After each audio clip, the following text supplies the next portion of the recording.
Hello, salutations YouTube. J'espère que je t'ai pas trop manqué, je suis de retour pour une petite vidéo. Alors comme tu as pu le voir pour ceux qui me suivent sur mon compte Facebook ou Instagram, il y a un petit bout de temps, j'ai mis juste un logo Reign of Terror sur mon Facebook et mon Instagram. Et j'ai dit des infos prochainement. Donc, comme tu peux t'en douter, je pense que tu vas t'en douter que c'est pas un film, ni un clip. Parce que bon, je suis un piètre monteur et un piètre réalisateur. À part peut-être pour des films à petit budget fait dans une chambre avec un caméscope. Un peu comme cette vidéo. Et regarde cet environnement. Pour une fois, c'est pas filmé dans mon salon. C'est filmé en Lorraine, dans l'Est. Je précise pour Pauline. Hein, nous ne sommes pas des Nordiques. Et regardez-moi ce temps. Il fait beau en Lorraine, on en profite. Donc, cadre pour parler de Reign of Terror, la nature, élément de mon Seigneur. Bon, qu'est-ce que c'est Reign of Terror? Alors, Reign of Terror, c'est un projet musical. Bah oui, forcément. Et pour les gens qui me connaissent très bien, ils savent très bien que mon style de musique préféré est le death metal. Donc Reign of Terror, c'est un projet solo par votre serviteur de death metal. Alors, quelles sont les influences de Reign of Terror?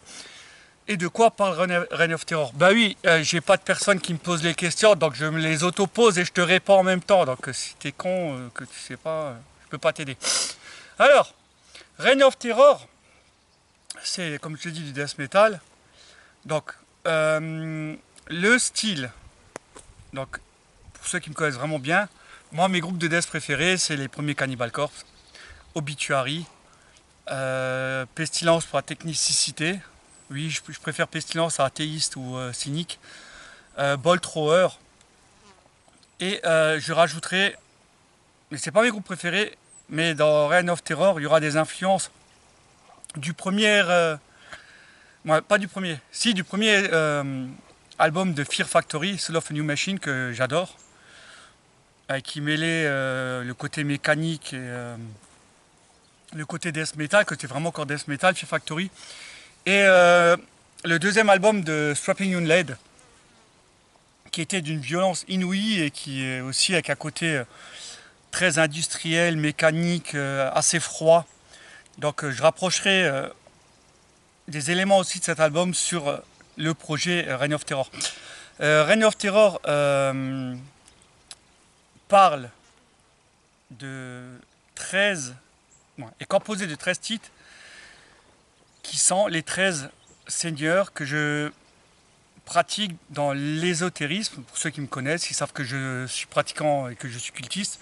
Donc c'est 13 morceaux dédiés à 13 seigneurs avec qui je travaille. J'avais eu quelques légers problèmes de santé, donc je m'étais légèrement, j'avais pas l'énergie pour pratiquer l'ésotérisme et pour toujours continuer à honorer mes seigneurs. J'ai commencé à écrire un livre, un Necronomicon, de mon côté, qui fait à l'heure actuelle des choses 370 pages de mémoire, que je pense finir l'année prochaine si tout va bien. Et je me suis décidé à reprendre la musique. Comme vous savez, j'ai une batterie, j'ai une guitare, donc il en fallait pas plus. Et je suis hurleur à mes heures perdues. Ah, ces insectes dans les forêts. Bon, alors, Reign of Terror parlera de 13 entités avec qui on travaille. Et il y aura une intro. Donc ça fait 14 titres de brutal death metal, légèrement influencé par, comme je te dis, Strapping Young Lad et Fear Factory. Après, si tu suis la logique d'un groupe normal, tu sais qu'un album est linéaire. Pas linéaire dans le sens de la musique. Tu vois qu'il est linéaire du premier morceau au dernier morceau niveau production. Ensuite, une ligne éditrice qui te fait que tu composes tes morceaux, tu les enregistres et tu les mixes tous de la même façon pour qu'ils aient une homogénéité et que ça forme un ensemble pour ton album. Voilà. Là, ce ne sera pas le cas. Ça sera 13 morceaux. Bon, comme je te dis, plus une intro, ça fait 14 morceaux. Mais chaque morceau a son propre mix et son propre son. Pareil pour les vocaux, chaque morceau a ses propres vocaux. Je t'explique pourquoi. Chaque morceau reflète un seigneur, donc chaque morceau a sa propre personnalité. C'était impossible pour ma part, en ayant l'optique où je suis dans l'ésotérisme, de faire quelque chose qui soit homogène du début à la fin. Ce n'était pas possible. Parce que tu peux pas faire, pour moi, 13 morceaux, j'enlève l'intro, je la compte pas dedans pour l'instant, 13 morceaux homogènes, avec le même mix, les mêmes vocaux, sachant que ça c'est vraiment consacré à une entité du bas astral. C'était vraiment impossible. Donc, je me suis dit dans l'idée de faire 13 morceaux, 14 avec l'intro, je précise, mais avec 14 sons et vocaux, 13, excuse-moi, parce que je nouveau quand l'intro, 13 morceaux avec 13 sons différents, 13 vocaux différents, 13 mix différents. C'est comme si tu comparais, tu prends le premier album du Maiden jusqu'au 13e qu'ils ont fait et tu écoutes les 13 albums. Donc je te laisse imaginer le bordel que c'était pour trouver 13 sons différents, 14 je précise avec l'intro, et vocaux différents pour faire ça.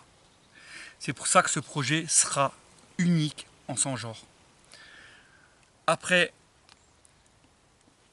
j'ai eu un peu d'aide pour l'outro et le prêt d'une double pédale, voilà, pour la grosse caisse. Mais le reste est uniquement fait par mes soins. Donc, qu'est-ce que je voulais dire? C'est que je dédie 5 morceaux de l'album à chaque personne qui m'était là pour m'aider et qui m'ont montré l'ésotérisme. Donc, un morceau sera dédié à Laurent, un morceau sera dédié à Jérôme, un morceau sera dédié à Démonia et un morceau sera dédié à Ostara. Chacun ayant un seigneur différent du mien. Donc ça fait 5 morceaux sur 13 qui leur est dédié à eux qui m'ont aidé dans l'ésotérisme. Ce sont plus que des amis, ce seront des frères d'armes et c'est la moindre des choses que je fasse ça pour eux. Et ensuite, pour finir cette vidéo, parce que je ne veux pas faire trop longue non plus, je tiens juste à te dire que reste à l'écoute de cette chaîne, partage cette vidéo. Un morceau suivra dans pas longtemps. Je te dis déjà le titre, je te spoil. Non, ce ne sera pas Monseigneur, ce ne sera pas Shub-Niggurath, ça sera Shog-Narphone. À savoir aussi, je vais préciser encore une chose, c'est qu'en général, les morceaux n'excèdent pas 2h30 à part 3 morceaux. Et l'intro, qui sont plus courtes. Les 3 autres morceaux excèdent plus de 2 minutes 30. Tout le reste, c'est 2 minutes 30 maximum de death metal bourrin, ayant pour chaque titre un seigneur dédié de l'ordre où je suis actuellement et j'étais avant. Voilà, je pense que j'ai fait le tour de la question. Alors, si tu veux m'aider, oh oui, dernier point. Je sais pas si je pense pas que ça sortira sur pressé. Donc je pense peut-être faire un Bandcamp pour l'album. Je suis pas pour me faire du pognon, je m'en branle. Il n'y en aura que un. Je pense pas qu'il y en aura 2.